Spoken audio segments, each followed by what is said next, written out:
this video, I'm going to point out a fundamental flaw with some 3D printers that you should avoid if you want to save time, money, energy, and frustration. And at the end of the video, I'm going to reveal my D1 pick for 3D printer with the best value to performance. So stay tuned for that. Night vision people / future night vision people, I have not forgotten about you. If you check the description of this video / under your chair, under your floorboards, there should be a discount to coldharborsupply.com where applicable. So you're trying to buy a new 3D printer, but you're being bombarded with decision fatigue, differing advice, and a bunch of soy tubers trying to show their new 3D printer that they received in free PR so that they can continue receiving free PR. Don't ask questions. Just consume product and get excited for next product. But right off the jump, I'm about to take off half of the 3D printer roster and place them firmly in F tier. Don't buy a printer that looks like this. Don't buy a printer that looks like this. And definitely don't buy a printer that looks like this. What do these printers all have in common? They're all bedslingers, meaning they achieve the Y dimension of your print by flinging your print and the entire print bed back and forth while it is still printing. And for obvious reasons, this introduces a lot of problems. I genuinely cannot believe that these printers are A, still being made, and B, still being marketed as being cutting edge and user-friendly. Yeah, 2015 called, they want their printers back. I can already smell the pungent aroma of Ender and Prusa fanboys breathing down my neck through the camera, so let me get something straight. If you are printing plastic knickknacks from insert franchise and you don't really care about what material you're printing it out of and or the print quality, here's your binky, here's your diaper, go sit over there. The adults are talking. Yes, I am a D1 Prusa hater. Don't get me wrong, I respect what they've done for modern 3D printing, I respect that they maintain open source everything, but I cannot in good conscience recommend somebody spend $900 to $1,300 on a bedslinger printer made of other 3D printed parts that you have to assemble yourself and has exposed wiring, and half the time doesn't even auto level properly. The only real issues experienced with the Mark IV were some initial bed adhesion issues and several instances of high first layer Z offsets. Turns out that the load cell that was used to calibrate the printer before each use was sensitive to any residual filament left on the nozzle and the force of the 3 kilogram spool pulling on the print head. I was honestly kind of disappointed by this. The load cell was supposed to reduce the manual input by me and ensure perfect first layers every time. I found it kind of annoying to have to do these steps just to make sure the prints turned out okay. If that hurts your feelings, make sure you leave an extremely heated comment down below, because here on the T97 channel, we encourage, no, we applaud the stunning and brave people who have unhinged crash outs on YouTube comment sections. Please share with the class. Now back to why bedslingers are pieces of shit. As I mentioned before, all the problems arise from the thing that it is. It's a bedslinger. It moves your print back and forth as it's printing. Unless you like your print walls looking like a polygraph test from Mori, I would highly recommend that you don't buy a bedslinger. Instead, buy a Core XY printer. What is a Core XY printer?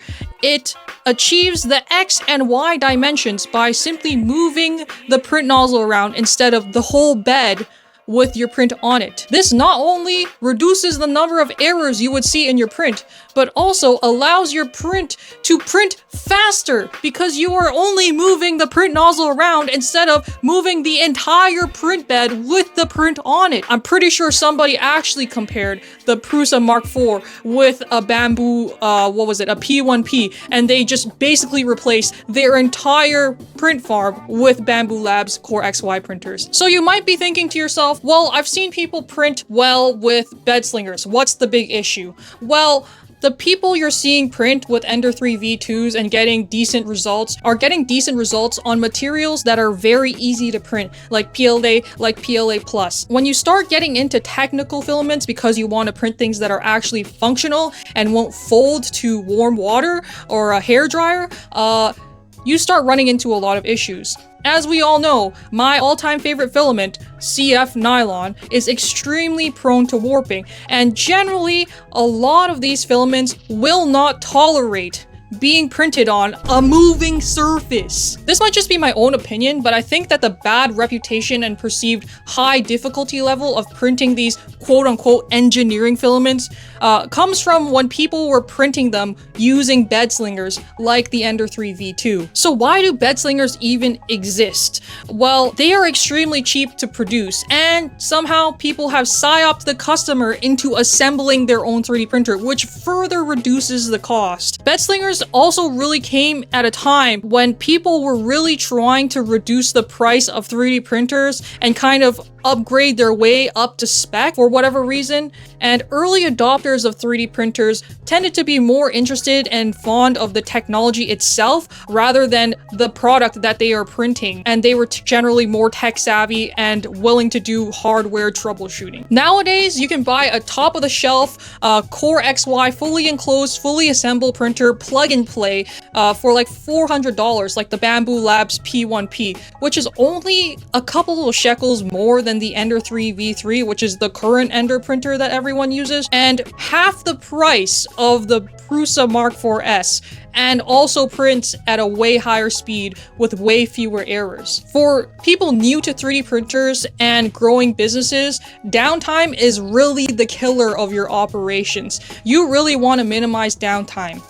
Because downtime costs you money. So you may as well spend the extra, like, I don't know, $100 for a Core XY printer and avoid a lot of the issues that you would have gotten from assembling your own bedslinger or assembling your whole farm of bedslingers and having to deal with multiple printers that are experiencing issues. Because half the time you can't even tell if the problems are coming from you assembling or modifying the printer wrong, or the problems just arising because the printer is aged and temperamental. I don't think anybody wants to deal with that, so you should just buy the Core XY printer. Where I'm getting at is that bedslingers really need to be a thing of the past. Like, this thing belongs in a museum for the print issues, the print speeds, and the poor handling of some of the more technical filaments that are also really popular. With all these new printers flooding the market that are better, have more features, and are more affordable, there's really no advantage in this day and age to buy a bedslinger printer. Personally, I have been rocking the FlashForge 5M for the better part of 2 years now, and I've printed CF nylon with no problems,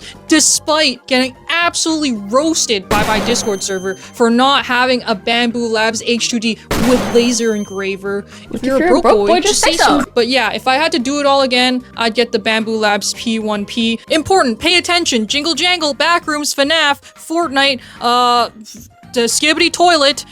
Bambu Labs is a Chinese company. I know. Hold off for a second.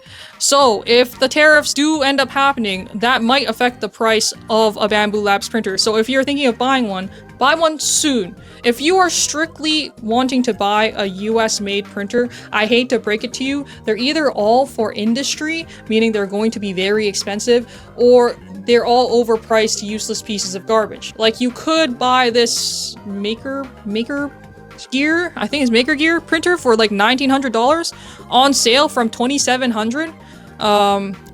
So yeah. Anyways, if you enjoyed that video, make sure to share it with your local medical insurance CEO, and I'll see you in the next video. Peace.